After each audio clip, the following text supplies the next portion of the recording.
What's going on, guys? Just kind of wanted to fill you in on some of the stuff I've been doing with the knife making equipment I got. I still don't have a horizontal table. I sent Rich an email, kind of waiting for that to come back. Nothing comes back. It ain't no big deal, man. It's just every time you start looking for stuff for a grinder, it's like it's compatible with a mirror braid, or it's compatible with this, compatible with that. I talked to Jed. He was like, man, as long as it's got the same pretty much size tooling arms and stuff like that, it's going to be okay. I don't think that's going to be that big of a deal. I did get the forge running today, so we'll take a quick, we'll take a sneak peek at that. We did test these handles on this mossy oak, and it does not have lead exposure.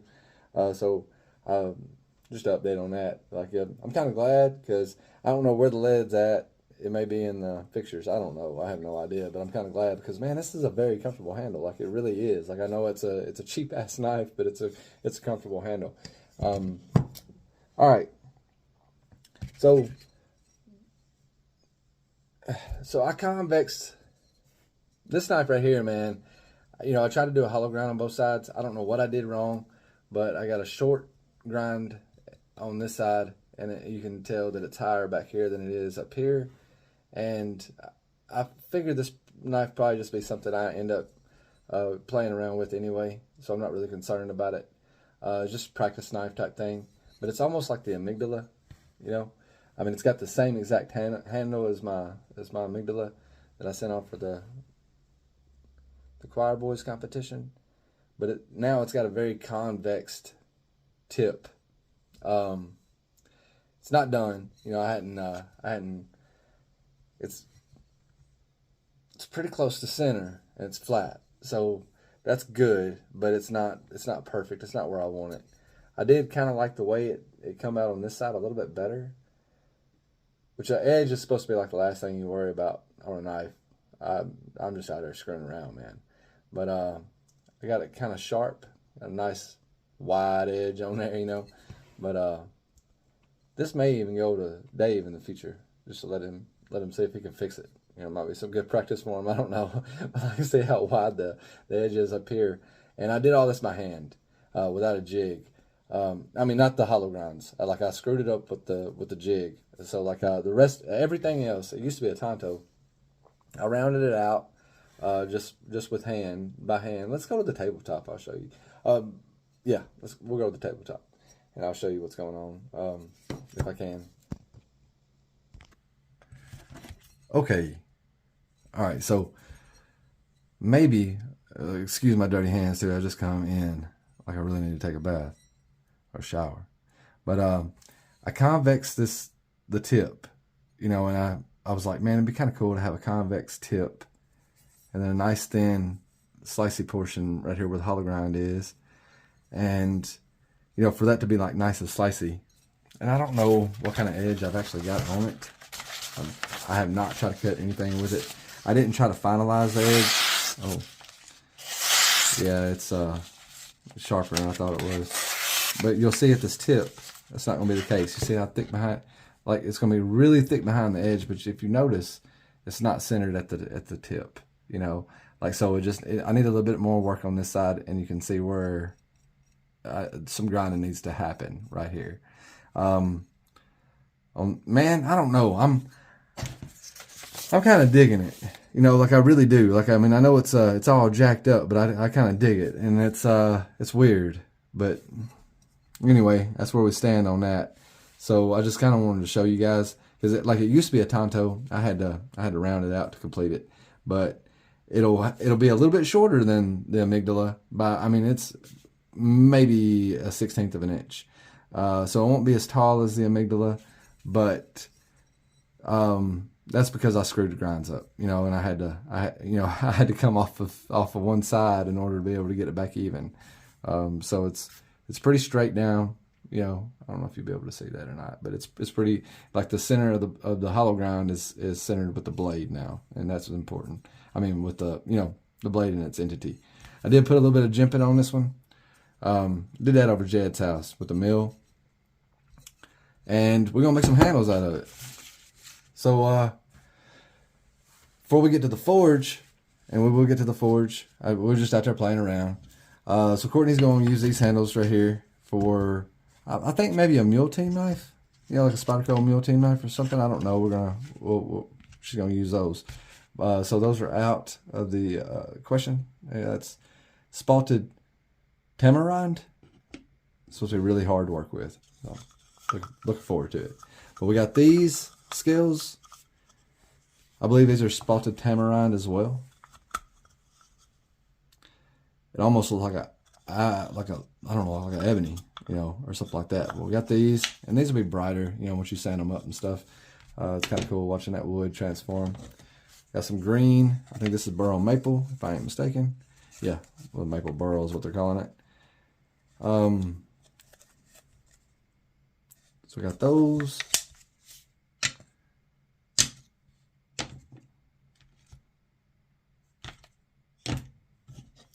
This, very simple. It's tamarind too, I believe. Yeah, that's tamarind. Very simple, you know, type of stuff going on with that. Not extremely beautiful or anything. And then I got these. We also got some purple heartwood in from P&W Fun Stuff. He sent us a big old chunk of that, but man, it's like almost 3/4 of an inch thick. So like, I need to get it planed before I use it, you know, because I don't want to. Well, I guess it'd be about a 1/2 inch. It's like this is supposed to be. No, this is oversized too. That's okay. So like this is about 3/4 of an inch thick with both of them together. And so is this. So I need to get this like cut in half, really, essentially, you know, like, so we can use, we don't waste any material, you know, like I don't want to like have to shave down that much. So we'll pass on the Purple Heart with this knife, but I'm thinking maple burl or maybe even just this this tamarind right here that's just like, you know, it's not so pretty, or this. Man, you know what? Y'all choose, man. Y'all choose. Y'all vote on it. Do we want to go maple burl,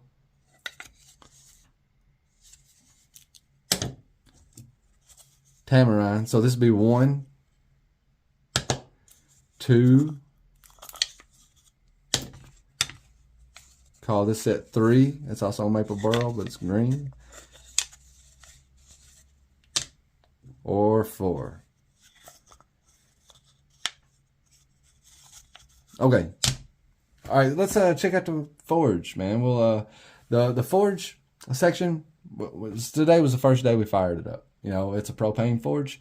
We didn't know what to expect. We got everything hooked up, and like no surprises, nothing crazy happened or anything. I did get a little piece of metal, and I started you know, it was a knife blank that I had. It was 15 and 20, and so we got a little piece of metal, and we tried to hammer some bevels in. That's not easy. I don't know how people do that. But yeah, I don't know what I'm doing when it comes to a forge. Or not, you know, like I definitely need to, you know, to learn some stuff. But you know, hammering in a bevel is not easy. I bent that knife all to hell. Okay. Anyway, so I don't have that on footage, but I do have the footage up of the forge, and that's all the rest of this video is pretty much going to be, except for at the end, and I'm going to talk about them heat treats from Spyderco's.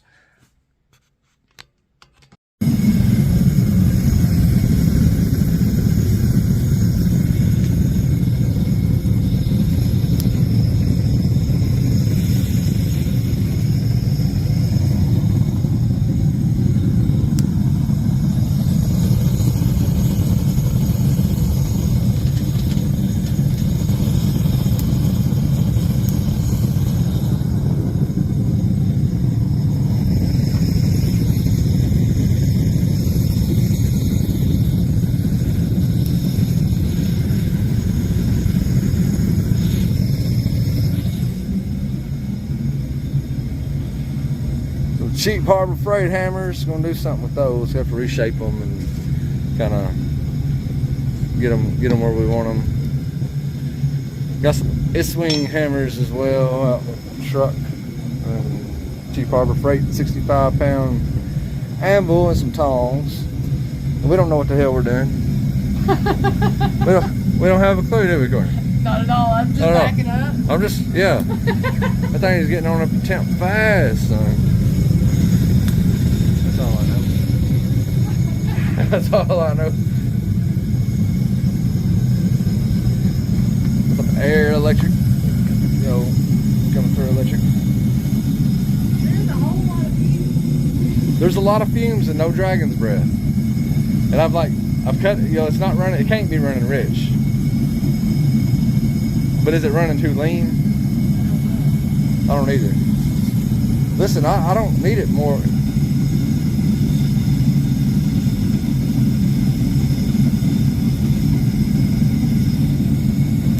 you turn that little knob all the way off when you turned it? No, I didn't turn the little knob off.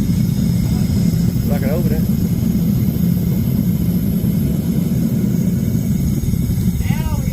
Now we got some dragon's breath. A little bit of fire coming out the side.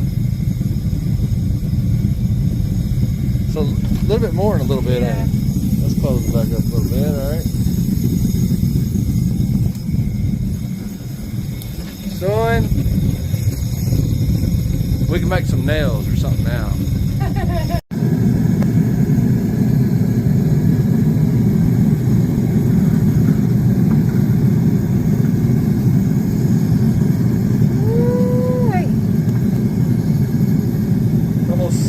About 1,650 degrees.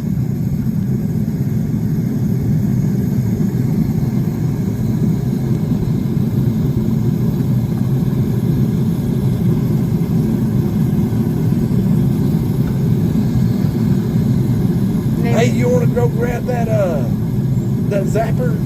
It's in there in my chair. Okay, if the heat treat with the Spydercos, I hear everybody loud and clear. You're supposed to heat treat or test when you're testing a Rockwell. You're supposed to test it on a flat surface. I get it, man. I didn't take the knife apart. You know, it was a full flat grind. So what I know it's that incline, but one side was able to set down on the rest, and I believe that is the most important part. Is that one part? Yeah, I've had to heat treat test things in the past with a Rockwell tester that didn't have a flat surface. You know, like that's true. That's God's honest truth. You know, like there's no flat surface to test. You know, the entire part is splined or serrated. You know, and that's like steering column pieces and stuff like that. But they, you know, it's a very small dot, man. You know, like you wouldn't want to stick it in the middle of a very deep hollow grind. You know, for one, on the opposite side of the blade, it's probably not setting on the rest on the table flat. But I hear you loud and clear. So we're gonna redo those tests, and I'm gonna do a lot more. I've talked to some people. People want me, you know, that they're gonna send in knives, you know, to get tested and stuff, and that's totally 100% cool. Give it time. I got some machinery. I'm spending about $400 a week right now. Just about every time I get my paycheck, I just take a fraction of it and spend it on bullshit for out there, you know, like. So I think I got off easy this week. I spent like $260, but give it some time. I will the heat treat machine will be coming in the future, in the near future. Like, and when I say near future, it might be 3 or 4 months from now. But give it time. I'm not going to keep on running back and forth to Jed's house to do all this stuff. No sense in that. But what I will do is I'll get a machine and we'll start doing it ourselves. But we'll take the knives apart. I don't think you're going to see that big of a difference. Not on a Spyderco. You know, like I would say, let's say this knife right here. Of course, this knife right here has got a flat on the top, so it would be easy to test the flat on the top. But like, let's say it was like a taller hollow that didn't allow or didn't offer a great opportunity for this flat. And actually, it's not a flat on the top. That's good. All right, so like it's actually, you know, it's swedged. And then you do got a little bit of flat over here by the thumb, by the thumb stud, or not the thumb stud, but the finger hole. So like there would be an opportunity, a little small opportunity to check it out, you know, like, but you got all these grinds, you'd have to take it apart. And that's fine, man. Taking apart a knife's not a big deal. You know, like we can take it apart. But like on the Spyderco, full flat grind, I'm just kind of talking in circles, but full flat grind, it's going to be sitting flat on the table, and it's such a thin blade stock that the incline's not that great, But if the incline was great, if it was great, I definitely understand. We did it that way. You can doubt me all you want to. Damn well better put your money on Jed that he knows how to test a heat treat on a knife. Now, when we test them, when we're making them, we test them after descaling. You quench, then you temper, and then you get all the scale off, and then then you test it. And at that point, the entire knife is flat. That's after the surface grinder, so the entire knife is flat. There's lots of flat surfaces. What's really weird on this knife, I'm gonna make some scales for this one too. Like I know it's all screwed up too. Like I screwed up the grind on it too. But like on this knife and the Amygdala, like the handle down here be like 50, 51, sometimes depending on where you stick it, it's 40. And then get down here on the edge, or on where the edge is gonna be, and it's like 58. And then like a little further up, you might get a 57 or something like that. But almost like like on these three knives specifically, and they weren't built at the same time, but on these three knives specifically, like the handles were softer than what was gonna be the blade or the edge.